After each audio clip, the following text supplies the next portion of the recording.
Bonjour à tous, nous sommes le 19 mai 2022. J'aimerais faire une petite vidéo rapide avec vous. Je ne sais pas au niveau de l'audio, peut-être j'ai essayé d'arranger ça. Mon micro était défectueux, donc je ne sais pas si ça va bien fonctionner. C'est à la sauvette que je fais cette petite vidéo-là, dû au fait qu'on est dans une situation assez précaire au niveau des marchés boursiers, comme vous le savez. On se trouve à avoir l'influence directement de la Fed. Jérôme Powell qui a dit qu'il voulait monter les taux d'intérêt, je ne sais pas combien de fois cette année. Moi, je n'y crois pas. Et je me pose la question à savoir quand la philosophie de Powell va changer. Parce que dans le fond, Jérôme Powell lui-même a injecté de l'argent vraiment en fou dans le système avec l'aide du gouvernement américain, parce que comme vous le savez, je vous l'ai dit souvent, le gouvernement américain et la Fed marchent main dans la main. Ça ne devait pas être comme ça, mais c'est le cas maintenant. Et avec Janet Yellen qui se trouve être secrétaire du Trésor. Donc, on se trouve à avoir beaucoup d'argent qui a été injecté dans le système. Je vous ai souvent donné ma petite exemple là, de 10 personnes dans un système fermé où chacun a 100 $.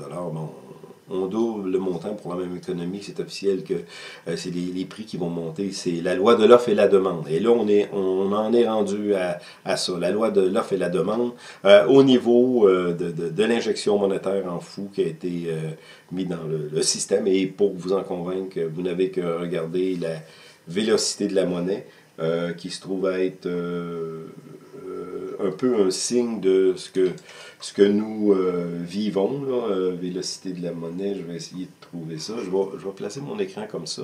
Ça va être assez rapide parce que je vais travailler très bientôt. Vélocité de la monnaie, si je peux vous trouver ça.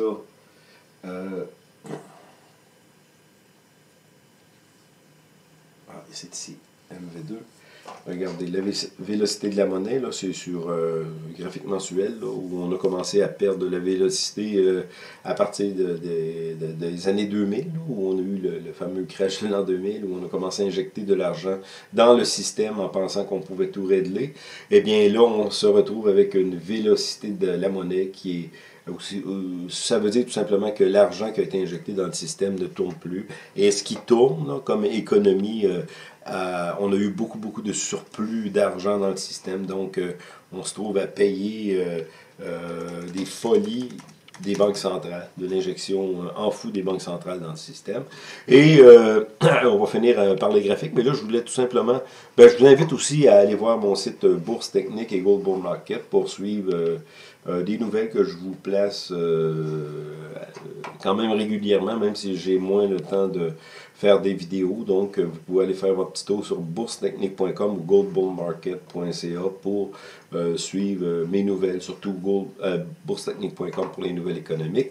Et ici, avant de passer au graphique, parce que j'ai presque terminé, il faut que je fasse ça assez rapidement, on regarde ici les crashs de l'histoire. Ça se trouve être sur le Standard & Poor's. 1929, crash, vous savez très bien que ce crash a été laissé aller par Hoover, Edgar Hoover, qui était président à l'époque, et qui, lui, croyait que le marché pouvait se réguler seul, donc n'est pas intervenu. Et ce que ça a fait tout simplement, c'est que le crash, aussi bien dire, l'argent qui avait été... la folie, l'expansion de l'économie, la fausse économie, eh bien, on a laissé aller, on n'a pas créé de l'argent et on a laissé aller jusqu'à peu près 1932-33, où c'est Roosevelt qui est devenu président et lui a injecté de l'argent en construisant des grands travaux comme le barrage ouvert et on est reparti, mais pas... on est reparti un peu et il y a eu la Deuxième Guerre mondiale, mais on a repris le sommet juste en 1954-55. Donc, c'était une longue période d'agonie après ce fameux crash de 29 et on est reparti après la Deuxième Guerre mondiale parce que la Deuxième Guerre mondiale, aux États-Unis, on appelait ça les 30 Glorieuses, où on a eu beaucoup de construction de maisons et l'Europe devait être reconstruite parce qu'elle avait été bombardée. Donc, Donc, c'est ce qu'on a vécu pendant ce boom économique jusque dans les années 70 où on a eu la crise du pétrole et aussi les 70, on doit se rappeler Nixon aussi, lorsqu'il a détaché l'or du dollar américain, qui était devenu, après la Deuxième Guerre mondiale, la devise mondiale par excellence, parce que c'était, par excellence, comme Nixon avait dit, pas par excellence, mais celle qui s'impose un peu partout, dû au fait que les Américains avaient le plus de puissance après la Deuxième Guerre mondiale, parce qu'ils sont, comme à la Première Guerre mondiale, ils sont intervenus après, et la Deuxième Guerre mondiale, c'était la même chose. Donc, on a eu une longue période de l'incident. L'incident était pénible, qu'on connaît très très bien, jusqu'à dans les années 80. De 80 jusqu'à 2000, surtout 90, là, la dérégularisation des marchés par Ronald Reagan, on a eu vraiment une effervescence. Ici, c'était le règne de Clinton. Et on avait réussi à avoir des surplus. C'est la dernière fois que les États-Unis avaient connu des surplus à la fin de l'ère Clinton. Et ensuite, on est allé de déficit en déficit après le crash de l'an 2000, le crash de l'an 2008.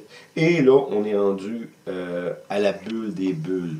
On est vraiment loin dans l'histoire d'injection monétaire. Et surtout après 2020, qui est tout simplement un petit correctif dans la longue histoire, là, ce qu'on a fait, c'est qu'on est allé en fou injecter de l'argent dans le système. Ce que ça cause, que ça l'a causé, tout simplement, c'est comment on pourrait dire, c'est cette injection monétaire sans contrôle a créé une effervescence d'argent dans le système, et ce que ça fait tout simplement, c'est que l'inflation s'ensuit parce qu'on a trop d'argent dans le système. Et là, on en est rendu là. Et qu'est-ce qui nous permettrait de croire que le marché pourrait repartir à la hausse? Si je regarde sur le long terme comme ça, je vois vraiment qu'on est en correction. Est-ce que c'est une correction qui va perdurer? Hier, c'était assez douloureux comme correction, et on se trouve à avoir une correction qui continue au niveau du... ce matin, les futurs sont encore à la baisse. Hier, il l'était aussi. Et Ben Bernanke a critiqué Jérôme Powell sur la situation actuelle en disant que l'injection monétaire et surtout la hausse des taux d'intérêt avait dû se faire avant pour contrôler les marchés.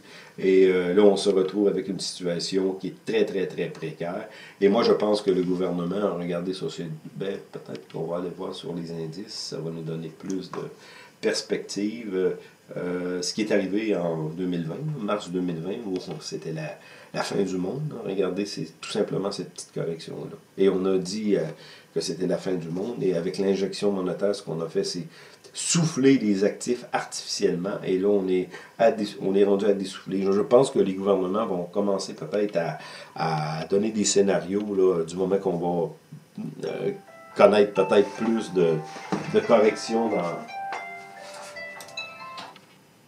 dans le système, excusez, c'est mon alarme. Donc, on en est rendu là. Et au niveau de l'or, ça se maintient quand même. On n'a pas eu de correction. On a un petit canal ici et on est entre ça. Est-ce que l'or pourrait aller plus loin dans sa baisse? Peut-être. Au niveau du Bitcoin, comme je vous ai dit, mon scénario, je pense vraiment que le Bitcoin suit exactement les technologies.